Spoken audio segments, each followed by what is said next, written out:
Hello, my dear students. This is Computer Concepts. A.K. Pandey. Welcome to my YouTube channel. This video is in continuation with Computer Systems Part 3. Two parts we have already done, in which you have studied various kinds of input and output devices, as well as part of CPU, control unit, and arithmetic logic unit. So these and working of computers you have studied in previous videos. In this video I am going to cover about main memory or primary memory and its parts RAM and ROM, then secondary memory and secondary memory storage devices.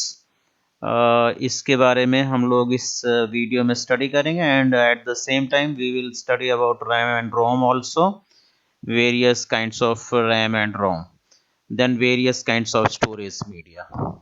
So without any delay, let us begin with what is memory.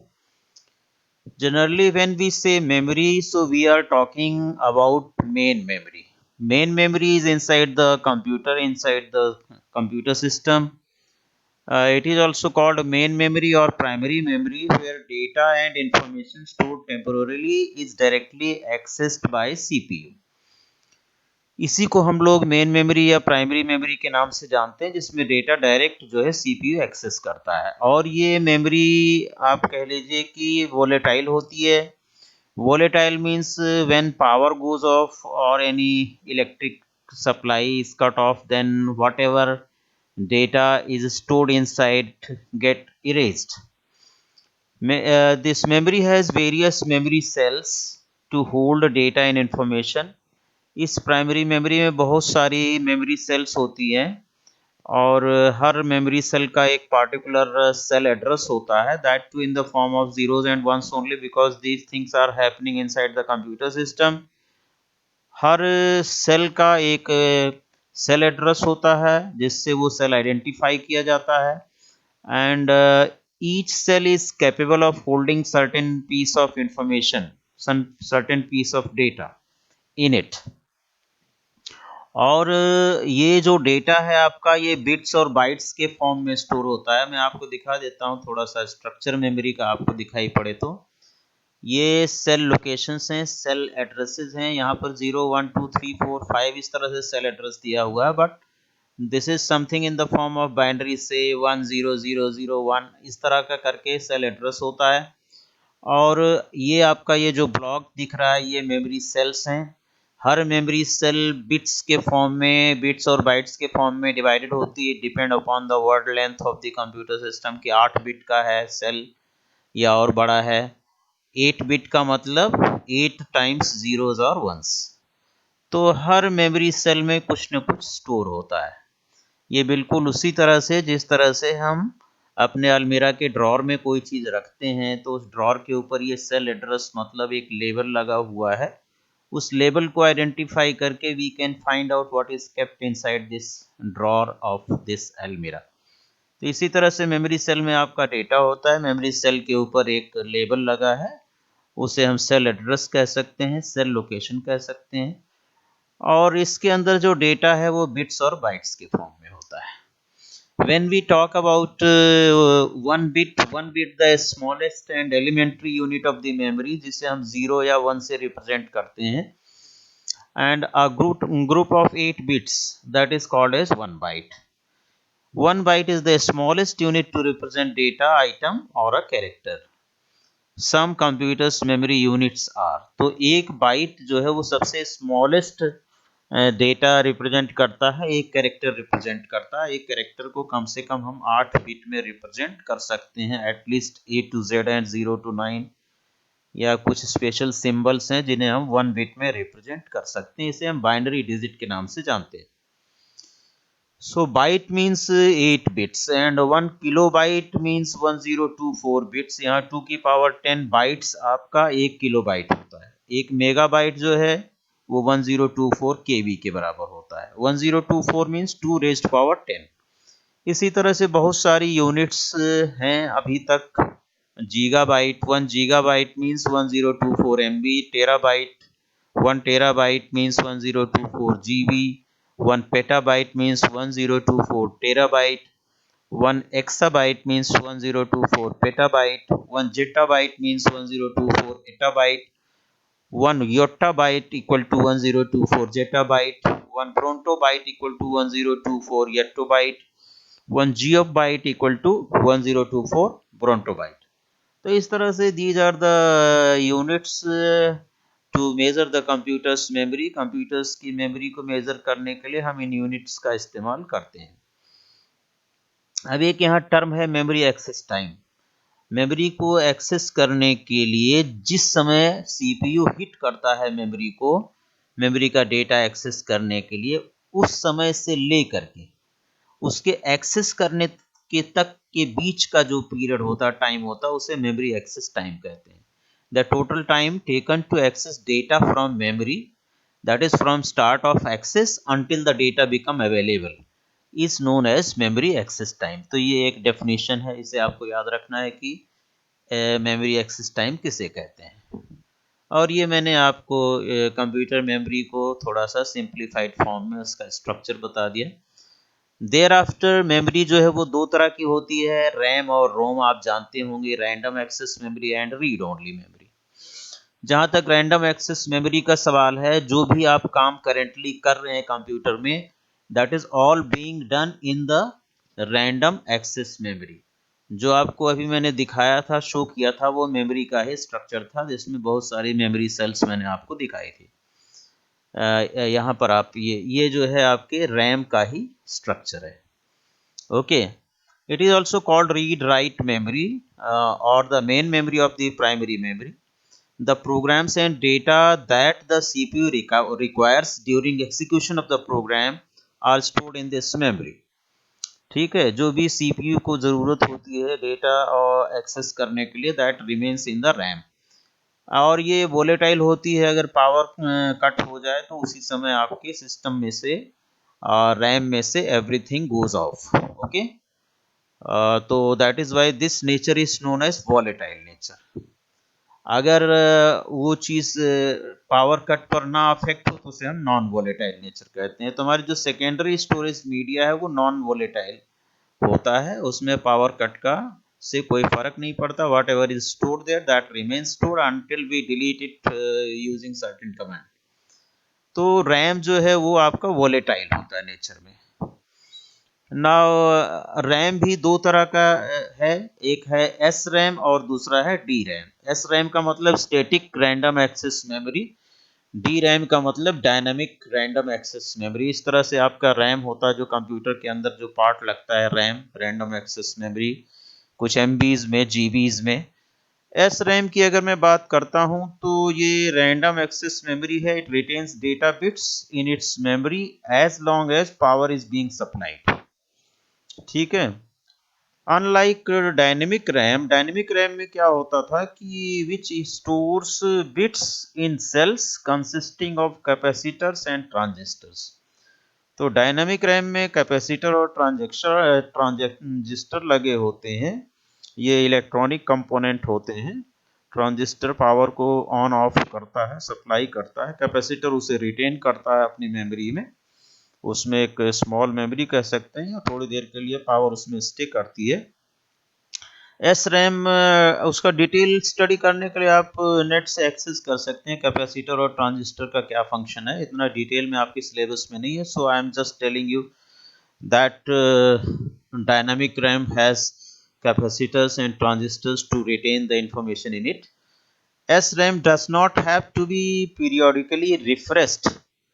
इसे बार बार refresh करने की जरूरत नहीं होती है SRAM को। SRAM provides faster access to data and is more expensive than DRAM. तो SRAM is used to, I mean, for a computer's cache memory also, and as a part of random access memory, that is digital to analog। इस तरह से इसमें video, digital to analog converter on a video card भी ये आपका जो S RAM है इसका इस्तेमाल होता है। तो S RAM is made up of internal flip flop where one flip flop is capable of storing one bit. It occupies more space as compared to DRAM, but it is fast as compared to DRAM. Okay, and it is you can say expensive also in comparison of DRAM. तो ये आपके SRAM की quality है, static RAM की। जहाँ तक DRAM की बात करूँ तो DRAM is basically consisting of transistors and capacitors store electric charge, and our data remains stored in the form of electric charge in the form of zeros and ones. As per switching of transistor, transistor switching का काम करता है, capacitor does contain a charge 1 bit or does not contain a charge, that is 0 bit. यही 1 और 0 bit का जो pattern है वो कैपेसिटर जो है रिटेन करता है in the form of our information. Nowadays memory access time of DRAM chip is from 20 to 70 nanoseconds. Okay. अच्छा, इसकी जो storage density of DRAM is from 10 to 100 gigabytes. DRAM needs to be refreshed again and again, which is a tedious job for processor. थोड़ा processor को इसमें जो है ये time consume करता है, बट इसे रिफ्रेश करना पड़ेगा क्योंकि इसमें कैपेसिटर जो है वो उसमें चार्ज होगा या नहीं होगा उस इंफॉर्मेशन को बनाए रखने के लिए इसे बार बार इलेक्ट्रिकली रिफ्रेश करना होता है. तो इस तरह से आप इसका डिटेल स्टडी SRAM और DRAM का करना चाहते हैं तो नेट से एक्सेस कर सकते हैं. अदरवाइज आपके सिलेबस में इसके बारे में जितना मैंने बताया इससे ज़्यादा नहीं है. You can just prepare the notes from your book. Now after this ROM के बारे में अगर मैं बात करता हूँ तो it stores crucial information essential to operate the system like a program essential to boot the computer. इसके अंदर ये प्री मेड प्रोग्राम्स वगैरह इसके अंदर फ्यूज किए जाते हैं और वो परमानेंट इसके अंदर स्टोर रहते हैं रोम के अंदर. And it is non volatile, power से कट से इसका कोई असर नहीं पड़ता इस पर. Always retains its data, its programs remains there. Used in embedded systems where programming needs no change. It is used in calculators and peripheral devices. ROM is further classified into 4: ROM, PROM, EPROM and EEPROM. ये चार तरह की ROM होती है, इस chip के form में होती है. इसके अंदर आपका प्रोग्राम फ्यूज किया होता है, स्टोर किया होता है. Pre made, manufactured while it is being manufactured in a company. ये आपकी इंटीग्रेटेड सर्किट ही है, इसी के अंदर आपका जो प्रोग्राम है वो फ्यूज कर दिया जाता है, परमानेंटली स्टोर कर दिया जाता है. नाउ ये रोम में जो आपका प्रोम होता है, programmable read only memory. It can be programmed by user. Once programmed the data and instructions in it can not be changed. तो इसके अंदर आप प्रोग्रामिंग कर देते हैं तो इसके बाद आप इसका डेटा और इंस्ट्रक्शन चेंज नहीं कर सकते. ई प्रोम का मतलब erasable programmable read only memory. इसका मतलब आपने जो इसमें प्रोग्राम डाला है उसे इरेज करके फिर से आप उसे रीप्रोग्राम कर सकते हैं. It can be reprogrammed. To erase data from it, expose it to some ultraviolet light. To program it, erase all the previous data and reprogram it. EEPROM क्या होता है? Electrically erasable programmable read only memory. ये ultraviolet light से इसे erase किया जाता है. और ये क्या है? The data can be erased by simply applying electric field. No need of ultraviolet light. So we can erase only the portion of the chip and it can be reprogrammed. इस तरह से आपके मदरबोर्ड पर ये रोम लगा होता है. रोम बायस भी कहते हैं इसको. और इसका एक स्पेसिफिक नंबर होता है रोम की जो चिप लगती है. So you can open the computer system whenever you open the computer system, you can identify the ROM chip there. Okay. Thereafter आपने कैशे मेमोरी सुना होगा. Cache memory is a special very high speed memory. It is used to speed up and synchronizing with high speed CPU. Cache memory is costlier than main memory or disk memory but economical than CPU registers. Cache memory is an extremely fast memory type that acts as a buffer between RAM and the CPU. यानी CPU और RAM के बीच में cache memory लगाई जाती है. जब भी CPU data hit करता है तो पहले वो कैशे मेमोरी को हिट करेगा. अगर उसमें डाटा एक्सेस नहीं हो पाता है then only it hits the data to be searched in the primary memory. तो इससे आपकी जो कंप्यूटर सिस्टम की स्पीड है वो फास्ट हो जाती है, क्योंकि most frequently access data remains in the cache memory. CPU उसे कैशे मेमोरी में रख लेता है और जो मोस्ट फ्रीक्वेंटली एक्सेस करना होता है डेटा उसे उसमें मैनेज कर लेता है और वहाँ से डेटा एक्सेस करता रहता है। That means part of the data from primary memory is copied in the cache memory which is to be accessed more frequently by the CPU and CPU keep on accessing the data from cache memory. अगर उसमें data उसको नहीं मिलता है then only it goes to access primary memory. तो इस तरह से उसका एक्सेस टाइम बचता है सीपीयू का, और आपका कंप्यूटर की जो स्पीड है वो फास्ट हो जाती है। Cache memory is used to reduce the average time. See it holds frequently requested data and instructions so that they are immediately available to the CPU when needed. Cache memory is used to reduce the average time to access data from main memory. The cache is a smaller and faster memory which stores copies of data from frequently used main memory locations. There are various different independent caches in the CPU which store instructions and data.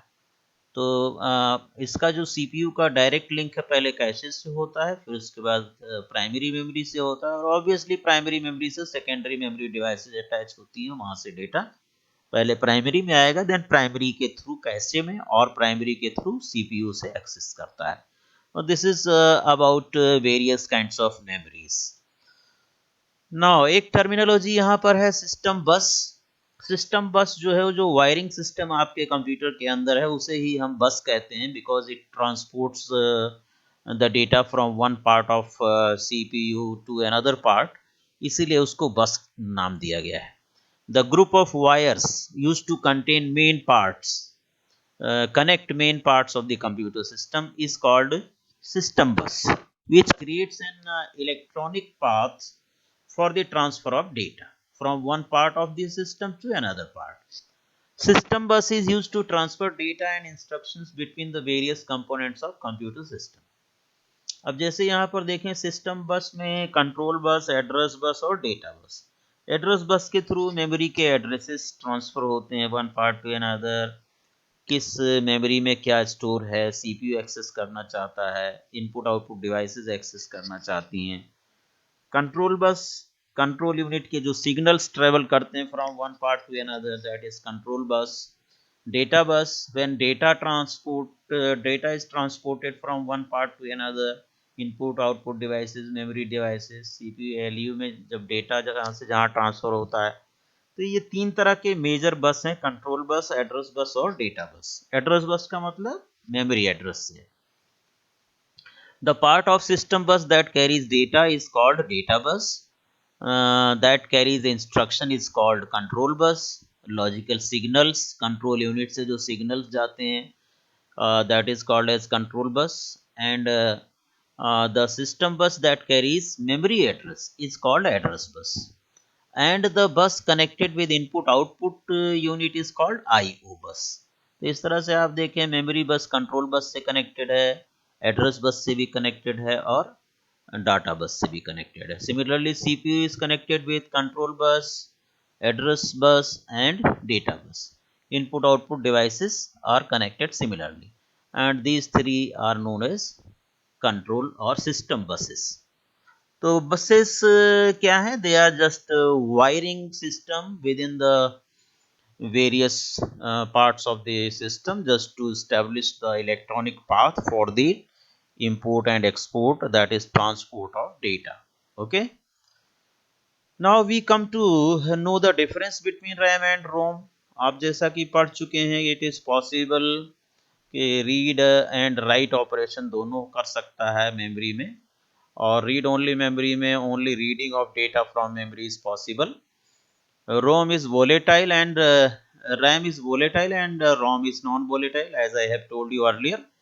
It is mainly having two types, that is dynamic RAM and static RAM.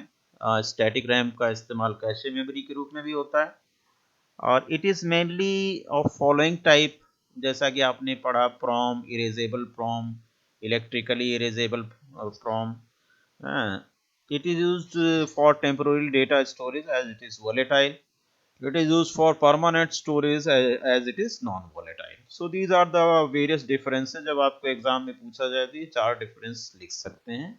The difference between RAM and ROM, it is very important question from examination point of view. Okay. अब बात आती है secondary memory या secondary storage devices की. तो ये क्या है? It is required to store data in computer for the purpose of processing in future. आपका ये कंप्यूटर सिस्टम के अंदर से आप इसे एक्सटर्नल डिवाइस बोल सकते हैं, एक्सटर्नल मेमोरी बोल सकते हैं, सेकेंडरी मेमोरी बोल सकते हैं, ऑक्सिलरी मेमोरी बोल सकते हैं. Because primary memory has its own limitations. क्योंकि डेटा उसके अंदर जो होता है that is lost as and when the power supply is cut off. But in secondary storage that is required for this purpose only, so that the data should be stored permanently as and when required. It should be available, and it can be deleted only when we want to delete it. Okay, it should not be dependent upon whether the power supply is there or not. So secondary storage is used to store large amount of data, और इसमें बहुत ज़्यादा unlimited data भी store किया जा सकता है, काफ़ी डेटा स्टोर किया जा सकता है in comparison of primary storage. Various secondary storage devices available in the market are hard disk. सबसे important device और most internal और internal दो तरह की internal और external hard disk आती हैं. पेन ड्राइव इसकी कैपेसिटी जीबीज में होती है. 500 GBs, 1 terabyte, 2 terabyte, 10 terabyte and so on. Pen drive आप जानते हैं, पेन ड्राइव एक स्मॉल कॉम्पैक्ट डिवाइस होती है from in which you can just keep your data for longer period. As and when required you can just retrieve it. CDs, DVDs, Blu-ray disc, memory cards, magnetic tapes, all these are the various kinds of storage medias.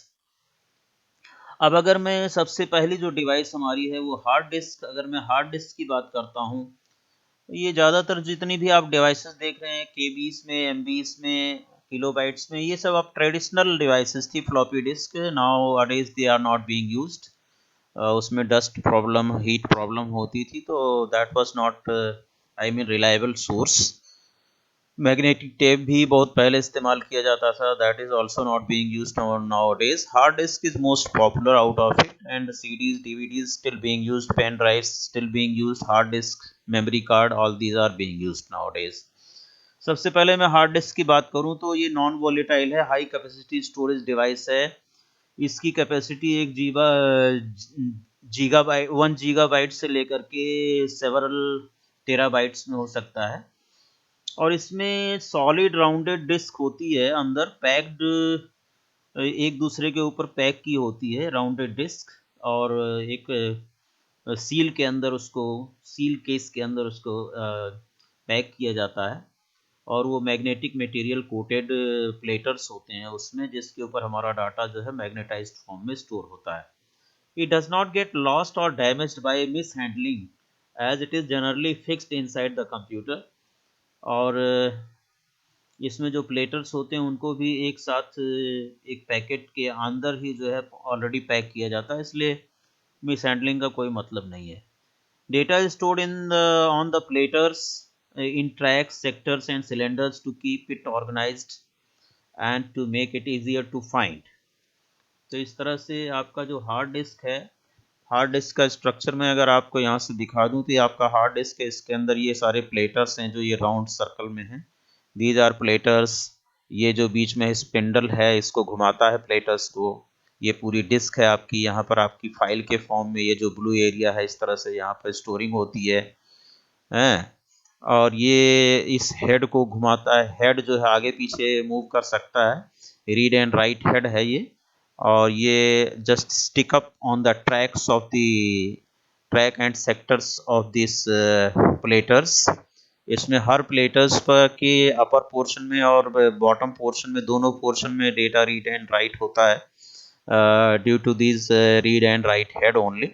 Power port, यहाँ से power connect की जाती है, data cable port, drive configuration port, circuit board है, इसमें program fuse होता है. How these are to be stored, zeros और वन का पैटर्न कैसे इसमें स्टोर किया जाए। तो this is the structure of hard disk. ये पूरा एक जैकेट के अंदर पैक होता है ये सभी प्लेटर्स का सेट, एक स्पिंडल के ऊपर ये मूव करता है हाई स्पीड से, और from that the data is read by this read and write head from the surface of the platters.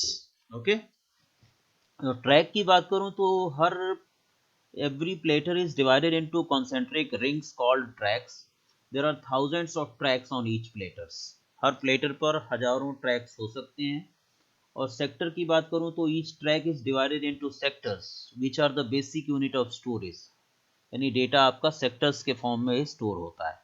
A sector as a rule holds 512 bytes of data। जैसे ये छोटा सा सेक्टर है, इसमें जो है डेटा स्टोर होता है, ये फाइल से आपकी यहाँ पर स्टोर होती है। And cylinders, a cylinder consists of set of tracks described by all the heads on separate platters. At a single seek position, each cylinder is equidistant from the center of the disk। ठीक है, सारे ये एक ये आपका लगा हुआ है हेड, इसके नीचे दूसरा हेड है, इसके नीचे तीसरा हेड है, चौथा हेड है, एंड सो ऑन। दोनों सरफेस पर हेड टच कर सकते हैं डेटा रीड एंड राइट करने के लिए। तो इस तरह से आपका जो ये हार्ड डिस्क है, it is very important and foremost storage media, जिसमें काफ़ी हाई कैपेसिटी में डेटा आप स्टोर कर सकते हैं। हाई मेमोरी इसकी होती है, जीबीज में टीबीज में इसकी मेमोरी होती है। इसके बाद आप पेन ड्राइव की बात करते हैं। It is a small portable memory which can be plugged into computer with USB port. Its capacity is less than that of the hard disk, but much more than the floppy disk and CD. Also, it is called as pen drive. It is more reliable. Pen drive is more reliable. इसे आप USB port में लगा देते हैं। इसी तरह से CDs और DVDs के बारे में आपने सुना होगा कि ये एक ऑप्टिकल डिस्क होती है CD, जो कि ऑडियो वीडियो डेटा स्टोर कर सकती है। और 120 mm CD जो आपकी है, कम से कम उसमें 700 MB डेटा स्टोर होता है मिनिमम। ट्रांसफ़र स्पीड लगभग 150 किलो बाइट पर सेकेंड, 4x पर इसकी 600 KB पर सेकेंड डेटा होती है स्पीड राइट करने की, रीड करने की। तो सिमिलरली ये आपकी DVD digital versatile disk, digital video disk भी कहते हैं, ये भी ऑप्टिकल डिस्क होती है, स्टोरेज डिवाइस होती है। Can be recorded on single side और on both side also. Its capacity में range from 4.7 GB to 8.5 GB, जो आपकी DVDs होती है। Okay, then memory cards. These are data storage devices mainly used with digital cameras, computers, mobile phones, music players, video game consoles, etc. Memory cards offer high recording ability with power free storage. इसी तरह से जो magnetic tape है, ये काफ़ी obsolete हो चुका है। Magnetic tape, in this magnetic coating are stored as a data on thin tape, earlier just like cassette आपका जो होता था पहले। Earlier this medium was used for archival purposes. इसी तरह से ब्लू रे डिस्क भी है। अब ब्लू रे डिस्क जिसे हम BD कहते हैं, it is a high capacity optical disk medium developed for recording, rewriting and playing back high definition videos. Okay, and can store large amount of data and was designed to supersede the DVD. Blu-ray disc supports high resolution and more advanced video and audio formats as compared to DVDs. इस तरह से these are various kinds of secondary memory storage devices जिसमें आपका काफ़ी data store हो जाता है as per your need and requirement. तो इस तरह से मैंने आपको आज यहाँ पर स्टोरेज मीडिया और मेमोरी के बारे में बात की, जिसमें रैम और ROM, different types of RAM, different types of ROM और different types of storage media की बात की। तो अगर आप चैनल पर नए हैं तो फटाफट चैनल को सब्सक्राइब कर लें, जिससे इसके आने वाली वीडियोस का नोटिफिकेशन आपके पास डायरेक्टली पहुंच सकें। और अगर आपको ये वीडियो पसंद आया तो अपने फ्रेंड्स के साथ भी शेयर कर दें, उनका भी फ़ायदा हो जाए। और इसी तरह से वॉच करते रहें, हमें इनकरेज करते रहें। Till then goodbye, keep on watching, thank you very much.